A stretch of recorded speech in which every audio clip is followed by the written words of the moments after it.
Bismillahirrahmanirrahim. Assalamualaikum warahmatullahi wabarakatuh. Alhamdulillahi wa kafa wa salamun ala ibadihi alladhina astafa. Asyhadu an la ilaha illallah wahdah la syarika lah. Wa asyhadu anna Muhammadan abduhu wa rasuluh. Alladzi la nabiyya ba'dah. Amma ba'du, pernahkah Anda terpikir kenapa Anda menikah? Banyak orang-orang ketika ditanyakan kepadanya, apa obsesi Anda dalam menikah? Dia mengatakan, ya kebiasaan. Biasanya orang-orang telah bekerja, telah memiliki usaha, penghasilan, ya dia menikah. Subhanallah. Bagaimana motivasi dalam menikah? Dalam pandangan Islam. Dalam pandangan Islam, menikah bukanlah sekedar melampiaskan syahwat. Tapi lebih daripada itu, tujuan dalam pernikahan begitu besar dalam pandangan Islam. Ada seseorang yang dapat dijadikan sebagai cerminan tentang besarnya obsesinya dalam menikah. Allahu Akbar. Dia seorang panglima. Namanya Najmuddin Ayyub. Dia berada di daerah Tikrit. Tikrit adalah negeri Irak yang sekarang sedang berguncang. Sahabatnya atau temannya atau saudaranya bernama Asaduddin heran dan bertanya kepadanya, wahai saudaraku Najmuddin, telah lama dirimu membujang seperti ini, kapankah engkau menikah? Apa yang membuat engkau enggan untuk segera menikah? Dia mengatakan kepada saudaranya Asaduddin, wahai saudaraku, aku belum menemukan seorang perempuan yang pas bagiku. Maka saudaranya bertanya, wahai Najmuddin, sebegini banyak wanita tidak ada yang pas bagimu? Dia katakan, ya, belum ada yang pas bagiku dalam menikah. Maka bertanyalah saudaranya Asaduddin, apa yang kau cari? Siapa yang kau cari? Kalau engkau mau, kalaulah engkau sudi, saya akan segera mendatangi putri dari raja kita, putri sultan. Atau jika engkau mau, kita akan berusaha meminang putri daripada Perdana Menteri. Dia katakan, wallahi, putri Perdana Menteri, putri raja, tidak ada yang pas buatku. Mereka bertanya, subhanallah, tipe wanita bagaimana yang pas bagimu? Apa kekurangan mereka? Bangsawan, hartawan, cantik jelita, putri raja, putri Perdana Menteri. Apa obsesimu dalam menikah? Siapa yang kau cari? Wahai Najmuddin, segeralah kau menikah. Dia katakan, aku ingin seorang wanita yang aku nikahi, dia mengambil tanganku, membawa diriku kepada Allah Subhanahu wa taala, ke surga Allah Subhanahu wa taala. Yang punya obsesi adalah surga Allah Subhanahu wa taala.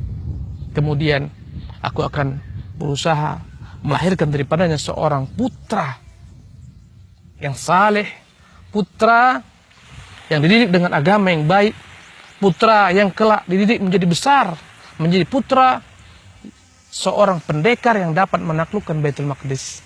Ketika itu Baitul Maqdis dalam jajahan orang-orang salibis, orang-orang Nasara. Dan sungguh antara Irak dan Baitul Maqdis adalah perjalanan yang panjang. Jadi apa obsesi Najmuddin dalam menikah? Dia ingin seorang perempuan yang siap sekiranya melahirkan kelak seorang generasi yang akan dididik dengan pendidikan Islam, menjadi seorang penunggang kuda, menjadi seorang pahlawan yang akan memerdekakan Baitul Maqdis. Wallahi, ini adalah merupakan obsesi yang begitu besar. Dia katakan, yakni berkata ketika itu Asaduddin, di mana kau dapati perempuan seperti ini? Dia katakan, andai kata niatku ikhlas, semoga Allah SWT wujudkan untukku perempuan seperti ini. Hari berjalan, berganti dengan minggu, berganti dengan bulan. Najmuddin belum mendapatkan idaman hatinya, seorang wanita yang sesuai dengan keinginannya, memiliki cita-cita yang besar. Suatu ketika di Tikrit, dia mendatangi salah seorang daripada ulama yang memiliki majelis di masjidnya. Datanglah Najmuddin dan dia duduk bersimpu di antara murid-murid lainnya. Dan dia mendengarkan kajian daripada ulama tersebut. Selepas kajian, tiba-tiba Dari balik tirai ada seorang wanita yang memanggil Syekh. Maka seketika Syekh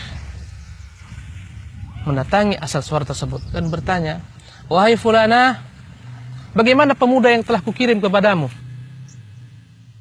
Dia katakan, "Wahai Syekh, sungguh pemuda yang kau kirim kepadaku, pemuda yang gagah perkasa, tampan rupawan, pemuda yang jika seorang memandangnya akan terpana dan persona. Dia layak menjadi seorang laki-laki yang tidak layak ditolak. Tetapi wahai Syekh, sungguh aku tidaklah menganggap pemuda tersebut layak untukku, tidak layak untukku." Berkata Syekh tersebut, "Subhanallah, apa yang kau cari?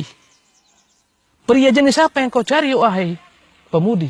Dia katakan, "Wahai Syekh, sungguh aku mencari seorang laki-laki yang siap memegang tanganku, membawaku kepada surga Allah Subhanahu wa taala, yang aku akan dapatkan daripada keturunan, yang akan kudidik, kuajarkan menjadi seorang pemuda yang saleh, yang tangguh, yang dengannya Allah akan taklukkan Baitul Maqdis, yang dengannya akan ditaklukkan Baitul Maqdis." Allahu Akbar. Betapa terpesona Najmuddin mendengar, wallahi apa-apa yang menjadi obsesi dalam menikah ada pada wanita ini. Dia katakan, "Wahai Syekh, wallahi wahai Syekh, nikahkan saya dengan perempuan tersebut." Saya berkata, "Wahai Najmuddin, tahukah engkau dia adalah seorang perempuan yang fakir. Dia bukan seorang bangsawan, dia bukan putri raja, dia hanyalah seorang perempuan biasa di kampung ini." Berkatalah Najmuddin, "Ya Syekh, nikahkan saya. Sungguh cita-cita besarnya yang ada dalam dirinya ada pada saya." Akhirnya mereka pun menikah. Subhanallah. Berjalan waktu, lahirlah seorang pahlawan besar yang semua orang mengenalnya, bernama Salahuddin Al-Ayyubi. Dari hasil pernikahan antara Najmuddin dengan gadis ini, Allahu Akbar, yang dengan kelahiran Salahuddin, dia pun menjadi seorang panglima yang dapat menaklukkan Baitul Maqdis. Semua orang mengenal Salahuddin Al-Ayyubi, dialah sang penakluk yang berhasil menaklukkan Baitul Maqdis, mengambil Baitul Maqdis kembali daripada orang-orang salibis. Allahu Akbar. Sungguh betapa serasinya kedua sejoli ini, memiliki visi yang misi sama dalam pernikahan, obsesi besar. Akhirnya semua orang mengenang, semua orang mengenal Salahuddin Al-Ayyubi adalah seorang penakluk, terlahir daripada rahim seorang ibu yang punya obsesi besar, daripada seorang ayah yang punya obsesi besar. Saya tanyakan kepada Anda keseluruhan, apa obsesi Anda dalam menikah? Wallahu tabaraka wa ta'ala alam. Wa sallallahu wa sallam wa baraka ala abdihi wa rasulih Muhammadin. Assalamualaikum warahmatullahi wabarakatuh.